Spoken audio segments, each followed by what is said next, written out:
Hi everybody, I'm Joey Paul and I'm an indie author and welcome back to my channel.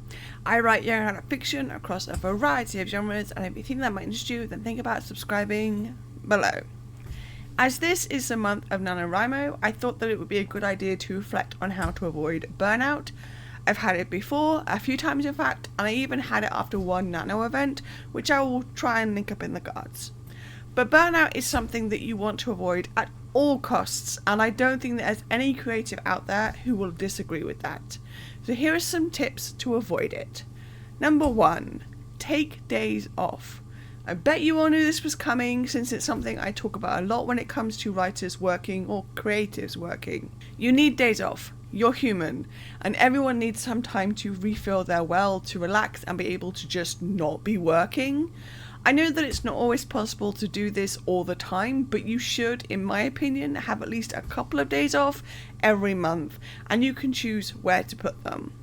That said, if you have more, there is nothing wrong with that. You know you best, and you're the one who needs to take care of yourself. I know that when there are deadlines looming, there is this urge to skip a day off, especially if you didn't finish all your needed work, but you can't and shouldn't do that. Time off does not have to be earned, and you shouldn't treat it like it does. Everyone, and I mean everyone, needs to take a break from time to time. Otherwise you will crash, end up in burnout, and be forced to take that break.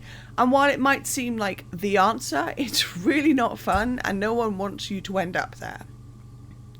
Number 2, be gentle with your workload.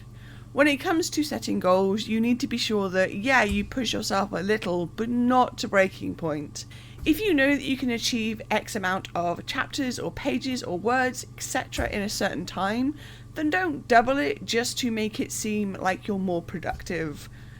That, my friend, will just lead to burnout, and it will not be pretty. Again, there will be some periods where you will need to push, which I will get to in a moment, but that's not every single day. I know that I personally can usually manage to do like 2 things in one day. That might sound like it's not a lot, but I am disabled and chronically ill, and I know my body well enough to know that it just won't do anymore without me ending up in a flare or burnout. So I make sure that I don't set myself 2 things every day, and I make sure that unless it's a deadline I can't avoid, I don't set myself 3 or 4 things to do in a day. Remember to be gentle with your workload. Even doing something like Nano, it's okay to do less. It's okay to not do the full 50k. It's okay to be a bit of a rebel, as I've said in another video, which I will link up in the cards. It's okay to manage your own workload. Number 3, don't push all the time. Going back to pushing yourself, there can be times when you need to, a deadline or something like that, or something that needs to be done, because otherwise it's going to throw everything out of whack. I'm not going to tell you that you can't or shouldn't push yourself from time to time. If the situation calls for it, for me, especially during the personal editing phase, but it's not something I make myself do all the time. A few years ago, I got into a stage where I felt like I could easily fit 24 chapters in a month, and it worked for a while, but I would be so very tired and would find my mind foggy and hard to think. I did multiple things a day, and I didn't worry too much about days off, and I burned out.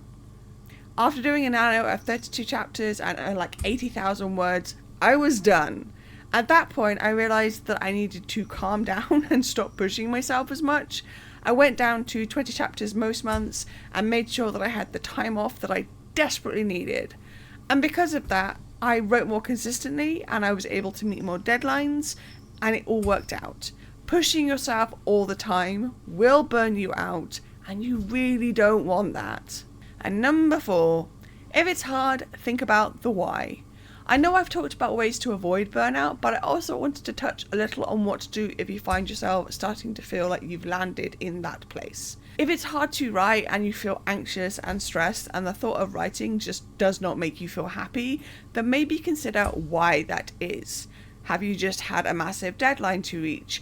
Have you been burning the candle at both ends? Have you found that writing is harder than it usually is? All of these can point to the fact that you're reaching the burnout station, and the only way to get off the train is to relax, recharge, and take a whole lot of time off. I've been there before, like I said, and I work hard to make sure that I don't end up there again. Chasing productivity can do that, but you're also not a failure if you did end up there. Sometimes it just sneaks up on you. Take the time you need and come back when you're ready. Your work will be waiting for you happily. So yeah, that's basically my discussion on burnout. Like I said, I did a nano several years ago now. Time is weird. And I ended up burning myself out because I wrote 32 chapters and over 80k, and I kept pushing myself and pushing myself and pushing myself. Since then, I've stuck to the 20 chapters a month with the occasional 24 chapter month in there, and it works for me. It means that I'm no longer pushing myself to the breaking point every month, and it means that I can actually get some work done and do it more consistently, and it's more sustainable for me. That doesn't mean it has to be sustainable for everybody else. It's about finding that sweet spot for you personally, and when you get there, not pushing yourself too much to get there, you may find that actually it works out. So burnout is a beast. It's not something that anyone really wants to experience. It's horrible, it sucks, and I just do not like it. So just be sure to take care of yourself, take those breaks, and make sure that you avoid it at all costs. But if you do end up there, don't go beating yourself up for it, because it does happen and it's not something that anyone wants to do. So what's your one tip when it comes to avoiding burnout? Let me know in the comments down below. So that's all I've got time for today. If you want to support my channel, you can comment, like, or subscribe. I post new videos on Thursdays. You can find me all over social media, and my books are available everywhere, and you can also sign up for my newsletter. And don't forget to pick up Invisible, which is the first in a young adult dystopian quartet. All the links for which are listed below. Thanks for watching, and remember to keep writing. Bye.